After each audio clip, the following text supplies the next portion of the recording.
अरे बोरे सुना तारू। अरे अपन रिंकू बाबुआ फिर आइल बनी। अरे पिछला बार तो धोखा हो गई, अब की बार धोखा नहीं के देवे के।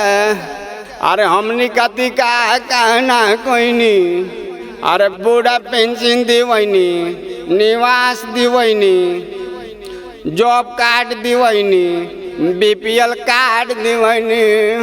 ढोलक ढोलक ढोलक काम किया है, काम करेंगे, जन जन का सम्मान करेंगे। ग्राम पंचायत राजघूरघाट से मुखिया पद के कर्मठ, सुयोग्य, शिक्षित, विकास के लिए ईमानदार उम्मीदवार अनीस उपाध्याय उर्फ रिंकू बाबा। तो याद रहे साथियों, क्रमांक संख्या 2 ढोलक छाप, चुनाव चिन्ह ढोलक छाप। ढोलक ढोलक ढोलक। तो याद रहे साथियों, ढोलक का निशान नहीं भूलना है। ढोलक छाप पर ही नीला बटन दबा करके और रिंकू बाबा को भारी से भारी मतों से विजयी बनाना। ढोलक छाप जिंदाबाद जिंदाबाद जिंदाबाद। ढोलक छाप जिंदाबाद जिंदाबाद जिंदाबाद। गरिमा रिकॉर्डिंग स्टूडियो बोईसर। रिंकू भैया के लहर खूब उठा ताटे हो। रिंकू भैया जिंदाबाद जिंदाबाद जिंदाबाद। ढोलक छपवा के लहर खूब उठा ताटे हो। विरोधियन के पसीना अब छूटा ताटे हो। घूमी घूमी को सबको बता देना है, घूमी घूमी को सबको बता देना है। ढोलक छपवे को बटन दबा देना है, रिंकू भैया को मुखिया बना देना है। सब विरोधियन को उठा दिखा देना है, सब विरोधियन को उठा दिखा देना है। रिंकू भैया जिंदाबाद जिंदाबाद जिंदाबाद।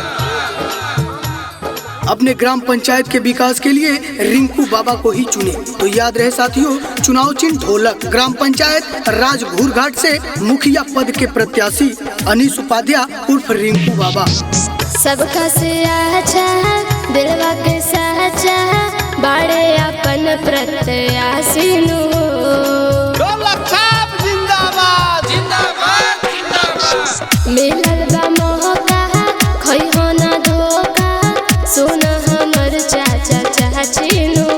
ढोलक छाप के झंडा लहरावे के नुबा, एकजुट होके जितावे के नुबा। भैया भाभी को जाके समझा देना है, चाचा चाची को जाके समझा देना है। ढोलक छपवे को बटन दबा देना है, रिंकू भैया को मुखिया बना देना है। सब विरोधियन को उठा दिखा देना है, वोट कटवन को उठा दिखा देना है। आप सभी का बेटा, आप सभी का भाई, कंधों से कंधा मिलाकर के साथ चलने वाले रिंकू बाबा अनीस उपाध्याय। तो याद रहे साथियों, मुखिया पद के कर्मठ, सुशील, संघर्षशील, सुयोग्य प्रत्याशी, ईमानदार उम्मीदवार अनीस उपाध्याय उर्फ रिंकू बाबा। तो याद रहे साथियों, चुनाव चिन्ह ढोलक ढोलक ढोलक ढोलक। रिंकू भैया के लहर खूब उठा ताटे हो। रिंकू भैया जिंदाबाद जिंदाबाद जिंदाबाद। ढोलक छपवा के लहर खूब उठा ताटे हो। विरोधियन के पसीना अब छूटा ताटे हो।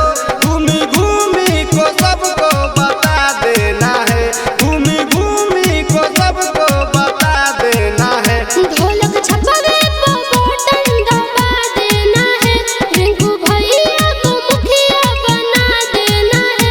सब विरोधियन को उठा दिखा देना है, सब विरोधियन को उठा दिखा देना है। गरिमा रिकॉर्डिंग स्टूडियो बोईसर।